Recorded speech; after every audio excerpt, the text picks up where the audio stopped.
Star प्रवाहावरील Muramba या मालिकेत मुकादमांच्या घरी सध्या आनंदाचं वातावरण आहे. आरतीचं डोहाळे जेवण अगदी थाटात पार पडणार आहे. सुंदर डेकोरेशन करून घर सुद्धा सजवलंय. शिवाय आरती ही छान तयार झालीये. पाहूया हे सुंदर डेकोरेशन आणि सेटवरचा हा खास बिहाइंड द सीन व्हिडिओ. आरती आणि अभिषेकचे सुद्धा क्यूट मोमेंट्स पाहायला मिळाले.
तुम्ही या मालिकेतले हे खास सिक्वेन्स पाहायला उत्सुक आहात का?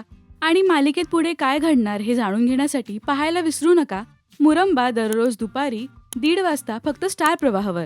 मराठी टेलिव्हिजन विश्वातील बातम्या, अपडेट्स आणि गॉसिपसाठी सबस्क्राईब करा राजश्री मराठी शोबज.